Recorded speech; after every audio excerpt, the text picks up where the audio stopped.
They threw me out with a suitcase and $1,000 and called it financial strategy. This is family betrayal turned calculated revenge and justice, a slow-burn family drama where the child they erased comes back as the CEO who controls everything they own. My parents literally signed a document disowning me just to save expenses for my spoiled brother's failed startup. They thought they'd never see me again, until 10 years later when they walked into my office begging for a lifeline, unaware I was the CEO holding their debt. I remember the day my life ended, or at least the day the life I thought I was supposed to have ended. It was a Tuesday. Tuesdays in the Lewis household were usually reserved for shouting matches about budgets or celebrations of my brother Julian's latest participation trophy. But this Tuesday was quiet. It was the kind of silence that suffocates you. I was 18 years old. I had just been accepted into the state university with a partial scholarship, a feat I had achieved entirely on my own, studying by flashlight under my covers while my parents threw lavish dinner parties to network for Julian. Julian, who was 22, a college dropout, and currently finding himself through a series of expensive hobbies that my parents funded without blinking. My mother, a woman who cared more about the thread count of her curtains than the emotional state of her daughter, called me into the living room. My father was there too, staring at a spot on the carpet, refusing to meet my eyes. On the coffee table, there wasn't a cake or a graduation gift. There was a stack of papers and a single suitcase, my suitcase. My mother cleared her throat, adjusting her pearl necklace as if she were about to order a salad at a country club, not destroy her daughter's future. She told me that the family was undergoing a financial restructuring. That was the phrase she used, financial restructuring. She explained that Julian had a brilliant, world-changing idea for a tech startup, something about social media for pets, a concept so derivative it was laughable, and they needed to liquidate assets to provide him with the seed capital. I was the asset they were liquidating. They had done the math. Between my potential tuition costs, even with the scholarship, my room, board, and the general expense of keeping a second child, I was a drain on the ledger. They handed me a document. It was a formal letter stating that upon my 18th birthday, I was to be emancipated from the family home, removed from the family trust, and struck from the will. In exchange for signing a non-disclosure agreement regarding the family finances, because God forbid the neighbors knew they were broke, they would give me $1,000 cash. $1,000. That was the price of my childhood. I looked at my father, begging him silently to say something, to be the dad he was in the old photo albums before Julian became the golden god of the household. He just muttered something about sacrifices and how Julian's success would eventually lift us all up. He said I should be proud to step aside for the genius of the family. I didn't cry. I think part of me had been preparing for this since I was 5 years old and they forgot to pick me up from kindergarten because Julian had a sniffle. I signed the papers, I took the cash, I took the suitcase. I walked out the front door without looking back, listening to the sound of the deadbolt sliding home behind me. It sounded like a gunshot. That was 10 years ago. The first 3 years were a blur of survival. I was a ghost haunting the city. I slept in a car I bought for $500 until the engine died. I slept on friends' couches until their hospitality ran dry. I worked 3 jobs, barista by morning, library clerk by day, janitor by night. I showered at the gym. I ate ramen noodles dry because I couldn't afford the electricity to boil water. But anger is a potent fuel. It burns cleaner and hotter than motivation or ambition. Every time my feet ached, every time I felt the gnawing pit of hunger in my stomach, I thought of Julian. I thought of him sitting in his living room, burning through my parents' retirement funds, playing CEO while I scrubbed toilets. I put myself through school. I didn't go to the state university I had originally planned on. I went to community college, then transferred to a city college, studying finance and business law. I became obsessed with the mechanics of money. I wanted to understand how wealth was built, how it was lost, and most importantly, how debt worked. I realized that in this world, if you don't own the debt owns you. I got an internship at a boutique investment firm. I was the first one in and the last one out. I didn't have a social life. I didn't have hobbies. I had a singular, driving purpose. I rose through the ranks with a ferocity that scared my peers. By 25, I was a vice president. By 28, I had started my own distressed asset management firm, Sterling Capital. We specialized in buying bad debt. When companies failed, when families over-leveraged themselves, when dreams collapsed, we were the ones who swooped in to pick over the bones. It was grim work, but I was good at it. I had a talent for spotting value in the wreckage. And I kept tabs on the Lewis family. It wasn't hard. Julian's world-changing startup failed within 18 months. Then came the pivot to a clothing line. Failed. Then a gourmet burger franchise. Failed. My parents kept pouring money into the void, convinced that the next big win was just around the corner. They mortgaged the house. Then they took out a second mortgage. Then they liquidated their 401ks. Then the inevitable happened. They started taking out high-interest business loans against the family logistics company, Lewis Logistics, which my grandfather had built. My father was supposed to be running it, but he was too busy managing Julian's ego. The business started to crumble. Clients left, drivers quit, the debts mounted. 6 months ago, a file landed on my desk. It was a bundle of distressed commercial loans from a regional bank looking to offload their toxic assets. I was flipping through the portfolio, looking for anything salvageable, when I saw it. Lewis Logistics. The outstanding debt was staggering. They owed millions. The collateral listed against the loans included the business assets, the warehouse, and personal guarantees secured by their primary residence, my childhood home. My heart didn't race. My hands didn't shake. A cold, calm feeling washed over me. It was the feeling of a chess player seeing checkmate 5 moves ahead. I bought the debt. I bought all of it. I paid full price to ensure no other vulture firm got their claws into it.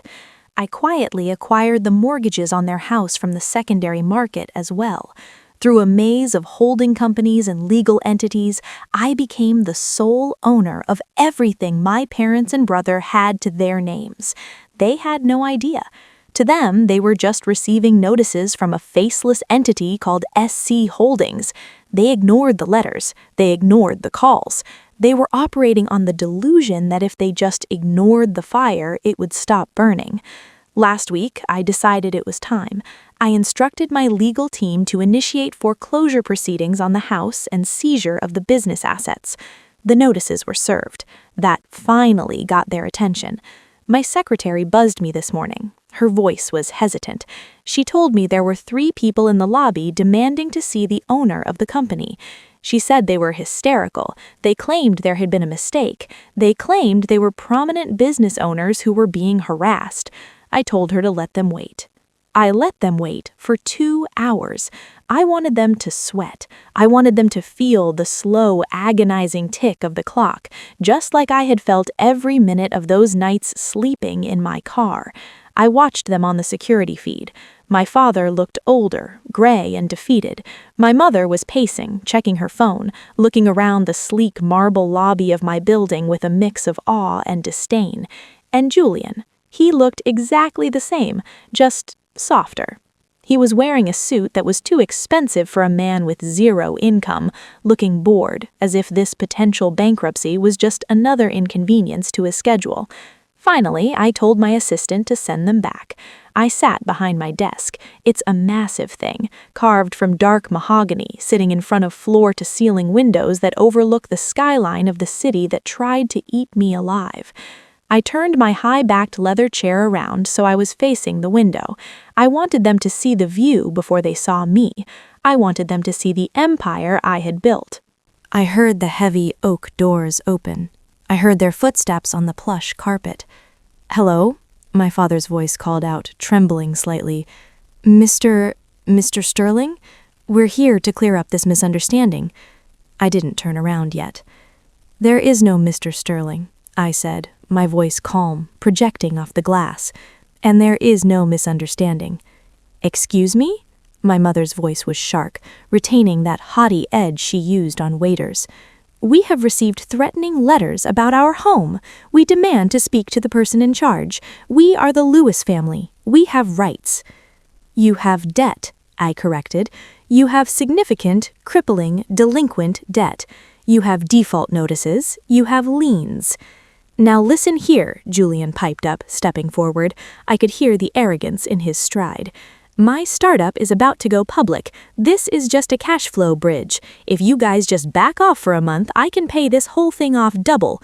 I know investors. I know people. I couldn't help it. I laughed. It was a dry, humorless sound. Julian, you haven't had a successful venture in your life. Your last startup was a drop-shipping scam that got you sued by 3 different vendors. Silence filled the room. The air pressure seemed to drop. Who are you? My father whispered. How do you know that?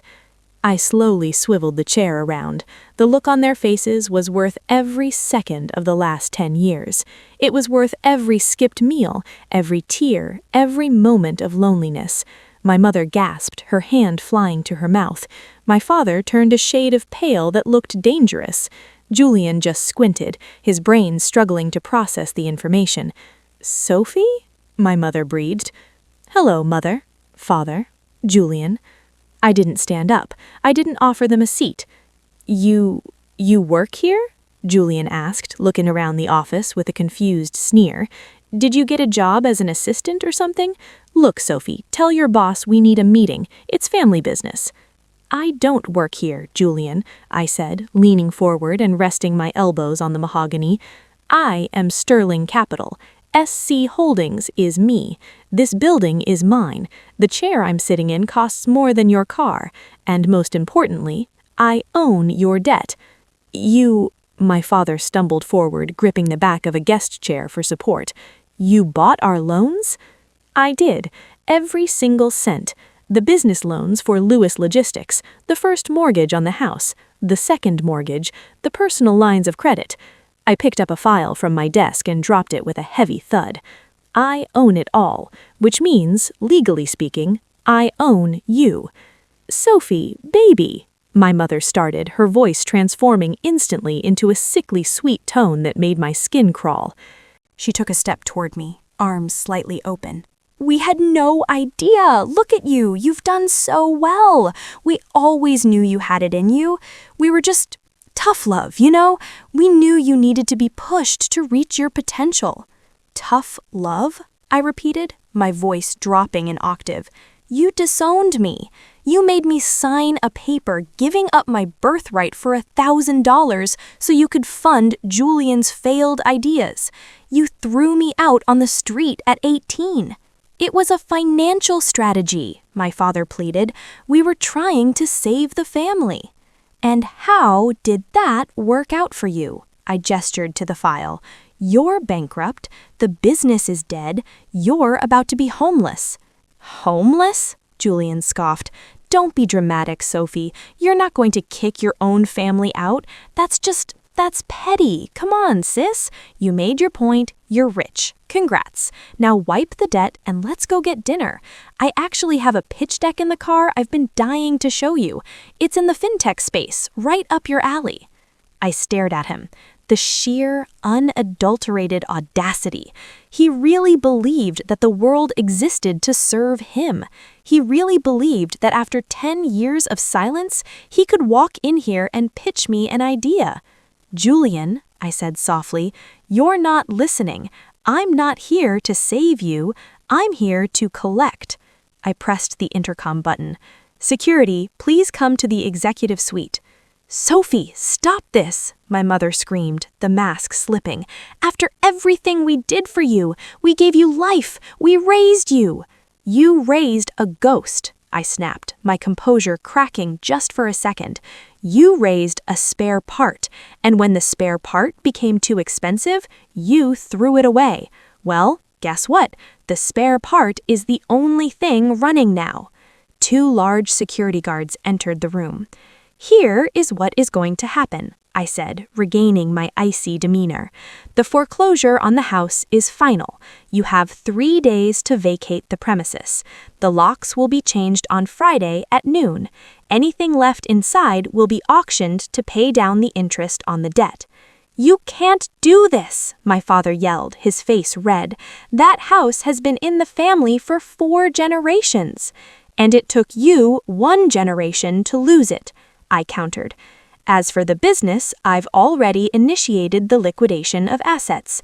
The trucks, the warehouse, the equipment, it's all being sold. The proceeds will go to me. We'll sue you, Julian shouted, pointing a finger at me. I'll get the best lawyers in the city. With what money, Julian? I asked. You don't have any money. I checked your credit score this morning. It's lower than your IQ. No lawyer will touch you. And even if they did, my legal team is the best in the state. I have ironclad documentation of every missed payment, every breach of contract, and every fraudulent misrepresentation of assets you made on your loan applications. In fact, I could probably have you prosecuted for bank fraud if I wanted to push it. Do you want me to push it? Julian went pale. He lowered his hand. Sophie, please! My mother was crying now, real tears of terror. Where will we go? We have nowhere. I hear the shelter on 4th Street has openings, I said, referencing the same shelter I had been too proud to go to when I was 18. Or maybe you can stay with friends? Oh, wait, you alienated all of them when you tried to borrow money, didn't you? We are your parents, she wailed. You ceased to be my parents the day you handed me that suitcase, I said, standing up. I am just a creditor. You are just bad investments, and I am cutting my losses. I looked at the security guards. Escort them out. If they return to the building, call the police and have them arrested for trespassing. Sophie, no! My father reached for the desk, but the guard intercepted him, grabbing his arm firmly. Don't touch me, he sputtered. Goodbye, I said. I turned my back on them. I faced the window again. I heard the struggle, the shouting, the pleading. I heard Julian screaming that I was a jealous witch. I heard my mother sobbing my name. And then the heavy oak doors closed and the silence returned. I stood there for a long time watching the city below. The rain had started to fall, streaking against the glass. I looked down at my hands. They weren't shaking. I thought I would feel guilty. I thought I would feel a pang of regret for destroying my own flesh and blood. But I didn't. I felt light. I felt like a heavy weight that I had been dragging around for a decade had finally been cut loose. I walked over to my desk and picked up the phone. I dialed the head of my real estate division. Yes, Miss Lewis? The property on Elm Street, I said. The foreclosure. I want it expedited. Of course. What are your plans for the site once we have possession? Do you want to renovate and flip it? I thought about the house. I thought about the room I grew up in, the dining room where I was ignored, the hallway where I dragged my suitcase. No, I said. Bulldoze it. Excuse me? Level it, I said. Tear it down to the dirt. I want the lot cleared. I'm going to donate the land to the city to build a community park, a playground for children. Understood, Miss Lewis. Consider it done. I hung up the phone. I sat back in my chair and opened the next file on my desk. I had work to do. I had an empire to run. And for the first time in my life, the ghost was gone. I was real. I was solid. And I was free. I know some people might think I was too harsh. They might say that family is family no matter what. But those people haven't sat in a cold car at 3 a.m. wondering why they weren't good enough to be loved. They haven't felt the sting of being traded for a better option. My parents made a business decision 10 years ago to cut costs. I simply made a business decision today to collect on a debt. The books are balanced, the ledger is closed, and honestly, it's the best return on investment I've ever had.